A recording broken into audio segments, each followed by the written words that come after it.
नमस्कार, कसे आहेत सगळे? बरे आहेत ना? तुमच्या इच्छा, आकांक्षा, मनोकामना गणपती बाप्पा पूर्ण करू देत आणि तुमचा हा दिवस खूप छान जाऊ दे. तर आज आपण अभंग बघणार आहोत आणि आजचा अभंग आहे संत तुकाराम महाराजांचा. आधी अभंग म्हणून दाखवते आणि त्याचा अर्थही सांगते.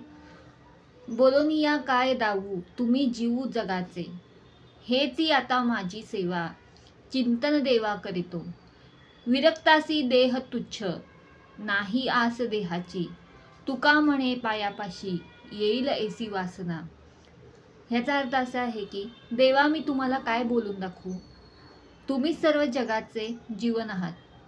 तुमची सेवा म्हणजे तुमचे चिंतन आहे. देवा महाराज म्हणतात, विरक्त देहाला देह तुच्छ वाटतो, त्याला देहाची आसक्ती नसते.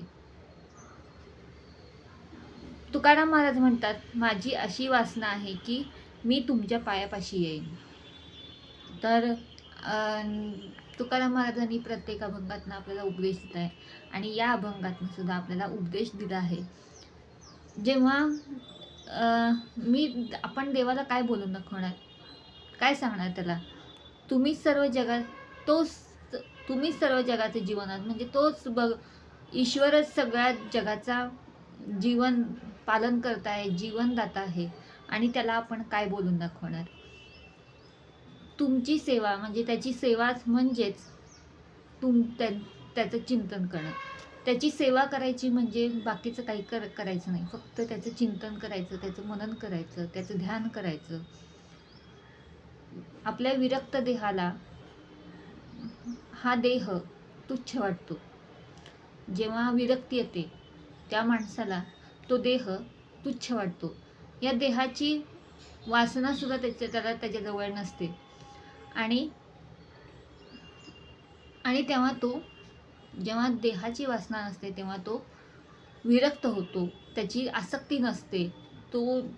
त्या सगळं त्याला मिथ्या वाटायला लागतं, सगळं त्याला वेगळं, पूर्ण जीवनच आपलं की मिथ्या आहे असं वाटायला लागतं आणि तो विरक्त होतो. जेव्हा आपण हिमालयात बघतो की साधू संत असतात, ते साधू महात्मे असतात, ते आपलं सगळं, त्यांना काहीही आपल्या शरीराची किंवा आपल्या कपड्यांची काहीही काळजी नसते. कारण का त्यांना काहीच वाटत नाही की आपल्या देहाला काही होऊ दे, किंवा त्यांचा रस नसतो, विरक्त झालेले असतात आणि त्यामुळं देहाची आसक्ती नसल्यामुळं ते विरक्त होतात आणि साधू महात्मे बनतात.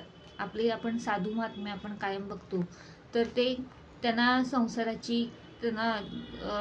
त्या संसारात नसतात, त्यांचा संसार नसतो, ते एकटे असतात, पण त्यांना देहाची सुद्धा काळजी नसते, त्यांच्याकडे लक्ष नसतं. कसंही त्यांचे कपडे मळके वगैरे असतात, पण त्याचं सुद्धा त्यांना लक्ष नसतं, भान नसतं.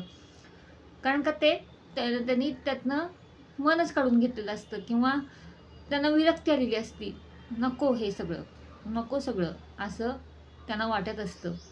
म्हणूनच तुकाराम महाराज म्हणतात, माझी अशी वासना आहे की मी तुझ्या पायापाशी येईन. म्हणजे माझी भावना आहे, माझी वासना आहे की मला तुझ्या पायापाशी यायचं आहे, असं तुकाराम महाराज म्हणतात. तर कसा वाटला हा अभंग? जर अभंग आवडला असेल तर लाईक करा आणि जर असेच अभंग आणि त्याचे अर्थ तुम्हाला म्हणजे ऐकायचे असतील तर माझ्या चॅनलला सबस्क्राईब करा. जेव्हा तुम्ही सबस्क्राईब कराल तेव्हा माझे अभंग तुमच्यापर्यंत म्हणजे तुकाराम महाराजांचे अभंग, ज्ञानेश्वर महाराजांचे अभंग तुमच्यापर्यंत येतील आणि आपण पुढच्या व्हिडिओमध्ये सुद्धा असाच एक अभंग घेऊन आणि त्याचे अर्थ घेऊन भेटूया. तोपर्यंत आपल्याला मन उत्साही आणि आनंदी ठेवायचं असेल तर देवाचं ध्यान करा, त्याचं चिंतन करा आणि आपण पुढच्या व्हिडिओमध्ये नक्की भेटूया. तोपर्यंत पुंडलिक वरदा हरी विठ्ठल श्री ज्ञानदेव तुकाराम पंढरीनाथ महाराज की जय.